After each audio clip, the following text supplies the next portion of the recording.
Hello, this is Derek Roberson with Outside the Wire Cosmos Studios' first tabletop RPG, where every step outside the wire is your story. We're going to take a quick look at the core rulebook update. This is currently what's in prototype production.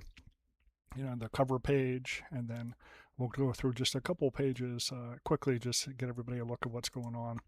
After you get through, the credits, all of the photo images we use, we credit everybody out. But here's that current 13 chapters, a pendant solo play booklet, and then a glossary.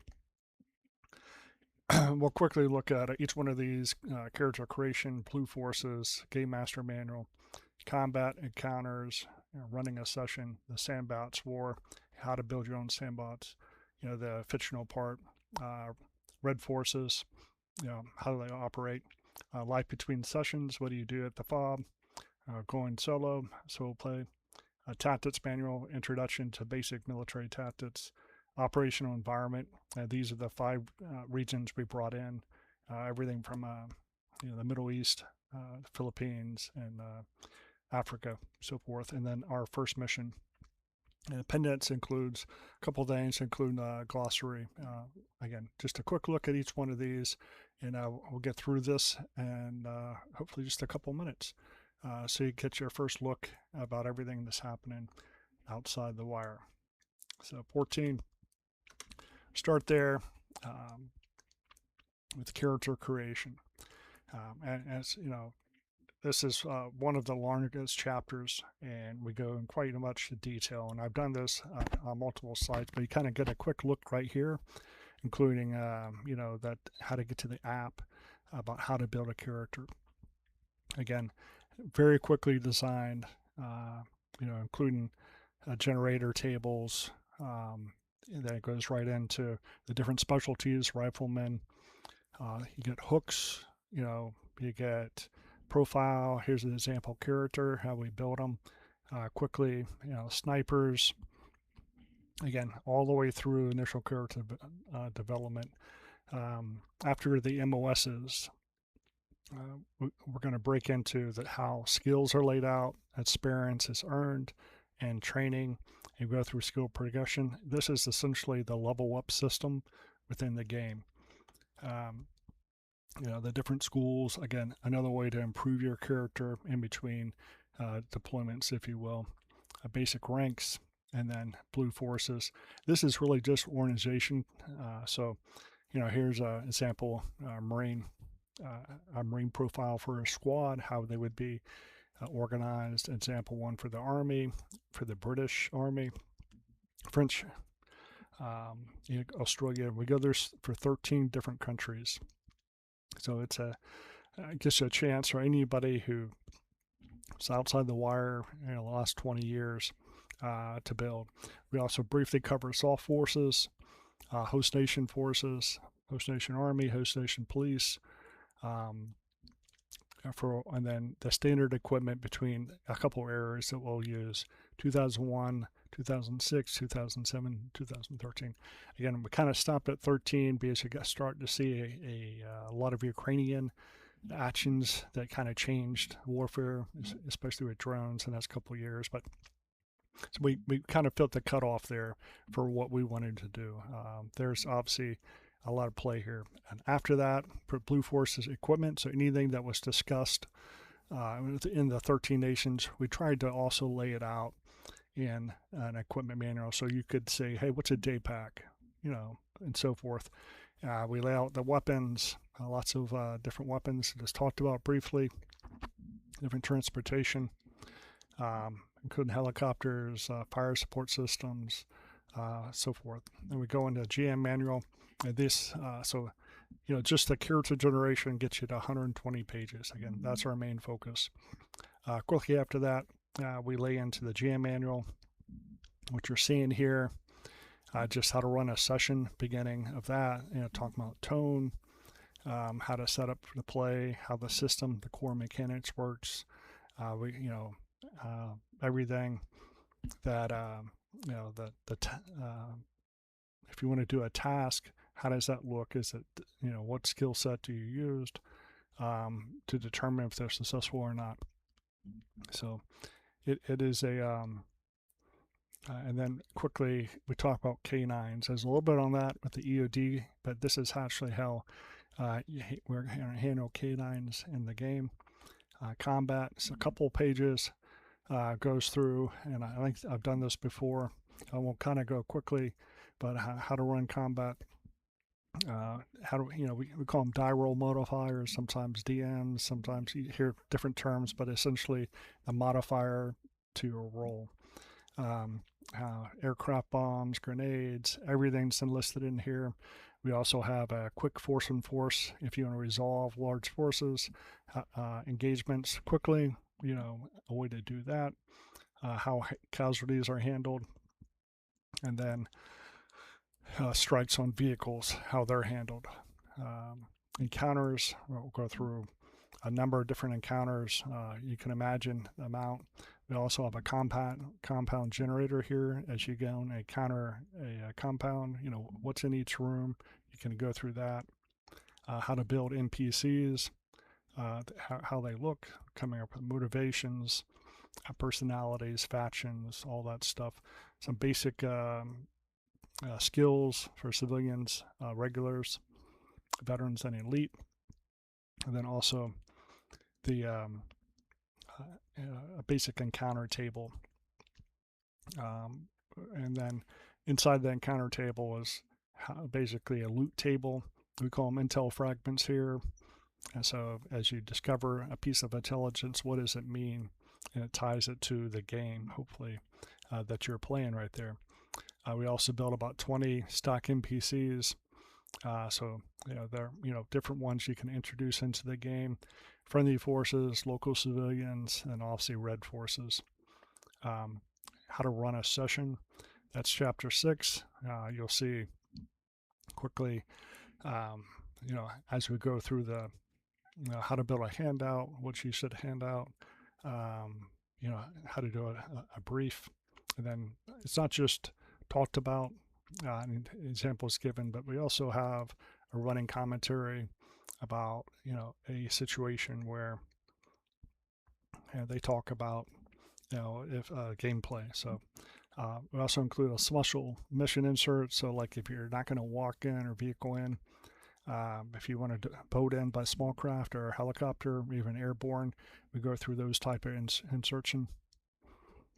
And then we have a mission generated table. So if you want to come up with quick missions to do for the team, for your game, for your table or solo play, there's a table for that. Briefly discussion here, types of missions inside our tactics manual, a larger discussion. Again, here's the example. Again, it goes for about 4 pages, running a session, and we have that fully discussed on the Reddit page. Sandbox war, again, a key part of Outside the Wire is every session impacts the environment around you, the ecosystem. This covers that distinctly, how we're going to go about that through 3 things: trust, uncertain activity, and command confidence. There's some discussion here that we just leave it, local trust, insurgency, vice uncertain activity, and then command, vice command confidence, and simplify that a little bit. We might see, all right, now it's command confidence, local trust, insurgent activity. Again, we talk about why we're doing that, why it's important to track those through every evolution, and then we go into very much into each one of those, how they're affected and how you should add or subtract each one of those to impact the environment around you. Part of that is also a sandbox generator. So if you want to create a world either inside a real nation or just a fictional one, we give you a couple of tables that we're going to allow you to do that in, and then including how to an insurgent cell evolution. Like how do you generate the insurgents in the area that you just created? We created a way to do that also. We also, for start, we created 3 starting districts, each one in a distinct location. One's Africa, one's the Philippines, and one's in Afghan mountains. So each one of those are fully built out with a map, personnel, NPCs, for you to get a start at.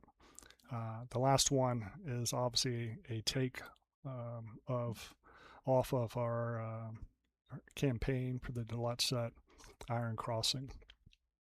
All right, so Red Forces, quick discussion there. You're talking,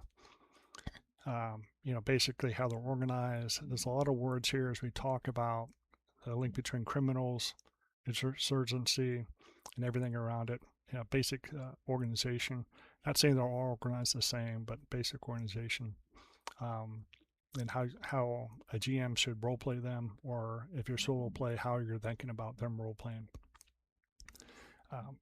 Inside of that, we also have their networks, how to build a network, insurgent network, and how to tie that together. You can also generate your HVT, your high value target, so the leader of that insurgent cell, and what motivates them, and so forth. Then we quickly go through multiple classic type of threats that you're going to face with insurgency. We call them Threat A, intel packs. So we built about 5 of these. The first one's just basic ambush, a common one.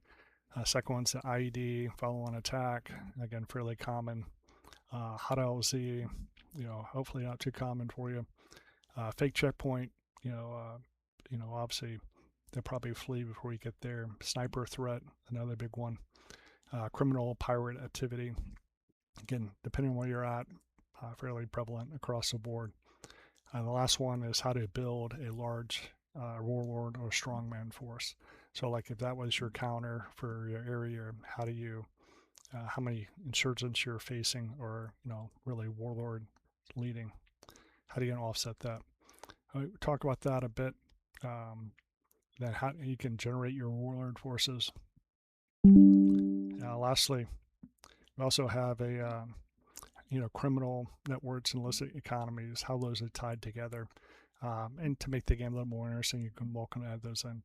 Talking about more interesting, as we go through chapter 9, life between missions, you start to see different things that happen. Fob scene generator, just things that's happening at the fob. An event table, again, slightly separate types of things, but basic things to cause the players to do stuff. Hooks and motivations, to help those with the generator, mission table. Stock NPCs, for those that could be at your fob. Quickly drop them into play, and they include some usage tips for you. Going solo, here's our chapter about how we plan, or how we use solo play mechanics, including Oracle, which is your basic yes, no, maybe type thing. Yes, but I should say, not maybe. Then some modifiers, key leader engagement. How are you going to do that if you're not actually talking to a GM? How to work that.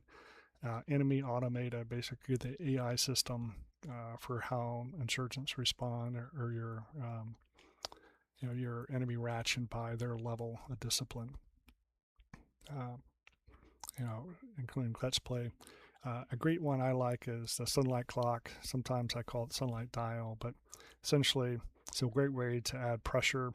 Mission starts at 1, and as you go through, you basically only have 9 actions before you reach 10 and mission failure. So for solo play, it definitely drives you to make decisions and not try to solve everything. Solo events that you can roll through. Solo seeds for missions. And it kind of finishes up a little bit with that. And this needs to move. Just caught that. Yeah. The Minimus Oracle needs to move up, but basically how to collapse the system into very quickly yes/no questions. Tactics Manual is chapter 10, I believe. Let's see, chapter 11. And talking about operational forces, how they're generally, when talking about a brigade, a battalion, a company, again, outside the wires, focused on the squad. We get, really platoon, but squad level. Patrolling 101, how to normally patrols work. Some basic movement fundamentals, again, not too deep. Talk about the ambushes, mines, actions on objective, breaking contact, you name it. Pretty much a lot of terms that we'll use throughout the scenarios. Operating environment. This is a quick look at the various places in the world, including the setting itself. How to deal with the setting in these environments, and how to make that game playable. And we also talk about how to build, how to link parts of the the gameplay into Afghanistan, or the different Iraq.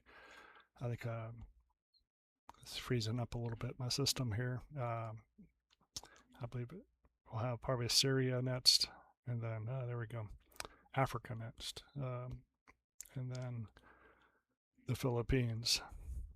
So each one of these are couple pages of information. Again, this is where Brazil is the last one, or I say Brazil, the South America, the Americas is the last one. But each one comes with mission hooks, but also how what's the main theme of that regional setting, and then some basic starting locations. Introductory mission. I don't want to cover this too much just because I don't want to give anything away, but it's a basic IED mission. Can you find out who's sending IDs in your area? And again, appendix is fairly simple. Your basic, what is each term, high to add, routers, rangers, orders, standing orders, military time, military alphabet,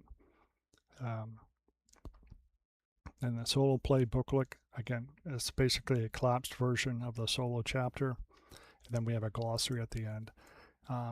The intent of today's quick I say quick, but it's been about 15-20 minutes here, is to show where we're at for the gameplay booklet, rule book, I should say, definitely not booklet. 340 pages right now. This is what's going to our prototype.